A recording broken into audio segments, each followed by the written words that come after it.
नमस्कार, स्वागत छ यस युट्युब च्यानलमा।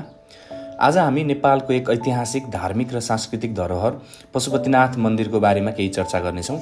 यस भिडियोमा हामी यसको इतिहास, पौराणिक महत्त्व, वास्तुकला र राष्ट्रिय पहिचानबारे विस्तृत रूपमा बुझ्नेछौँ। सर्वप्रथम त पशुपतिनाथको परिचयबाट सुरु गरौँ। पशुपतिनाथ मन्दिर संसारकै सबैभन्दा पवित्र हिन्दू मन्दिरहरूमध्ये एक हो। यो नेपालको राजधानी काठमाडौँको बागमती नदीको किनारमा अवस्थित छ। किम्वदन्ती अनुसार यस मन्दिरको स्थापना लिच्छवीकालीन राजा प्रचण्डदेवले गरेको मानिन्छ, जसले यहाँ भगवान शिवको लिङ्ग भेटाएपछि मन्दिर निर्माण गरेका थिए। पशुपतिनाथ मन्दिर सन् 1979मा युनेस्को विश्व सम्पदा सूचीमा स्वीकृत गरिएको छ। यो स्थल हजारौं वर्षदेखि धार्मिक आस्था, दर्शन र संस्कृतिको प्रतीक बनेर खडा रहेको छ। अब कुरा गरौँ पशुपतिनाथको ऐतिहासिक पृष्ठभूमिबारे।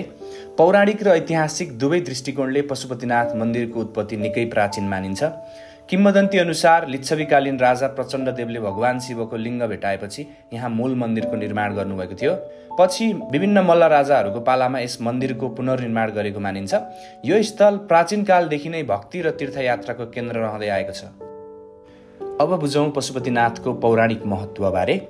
पौराणिक कथा अनुसार भगवान शिव एकपटक मृग अथवा हरिणको रूप लिएर यस क्षेत्रमा आउनुभएको थियो। जब देवताहरूले उहाँलाई चिनेर समर्पण गरे, यही ठाउँमा पवित्र लिङ्ग प्रकट भयो। यस लिङ्गलाई नै पशुपतिनाथको रूपमा पूजा गरिन्छ। पशुपतिनाथ शब्दको अर्थ प्राणीहरूको स्वामी अर्थात् सम्पूर्ण जीवहरूको रक्षक हो। पशुपतिनाथको वास्तुकलाको कुरा गर्नुपर्दाखेरि पशुपतिनाथ मन्दिर परम्परागत नेपाली गजुर शैलीमा बनेको छ, अथवा यसलाई प्यागोडा स्टाइल टेम्पल पनि भनिन्छ। यसमा सुनको छाना, चाँदीका ढोका र कलात्मक काठको नक्कासी देख्न सकिन्छ। मुख्य मन्दिरभित्र चारमुखी शिवलिङ्ग विराजमान छन्। मन्दिर क्षेत्रभित्र धेरै सानातिना मन्दिरहरू, धर्मशालाहरू र प्राचीन मूर्तिहरू छन्, जसले यस स्थललाई सांस्कृतिक सङ्ग्रहालय बनाएको छ। अब जानौँ पशुपतिनाथको धार्मिक महत्त्वबारे। पशुपतिनाथ मन्दिर हिन्दू धर्मावलम्बीहरूको लागि एक प्रमुख तीर्थस्थल हो। विशेष गरी महाशिवरात्रिको दिन लाखौं भक्तजनहरू यहाँ दर्शन गर्न आउँछन्। विश्वास गरिन्छ कि यहाँ मृत्यु भएमा आत्मालाई मोक्ष प्राप्त हुन्छ, अथवा यहाँ अन्तिम संस्कार गरेमा आत्मालाई मोक्ष प्राप्त हुन्छ भन्ने विश्वास राखिन्छ। यहाँ दैनिक रूपमा आरती, पूजा र अन्त्येष्टि संस्कारहरू सञ्चालन हुन्छन्।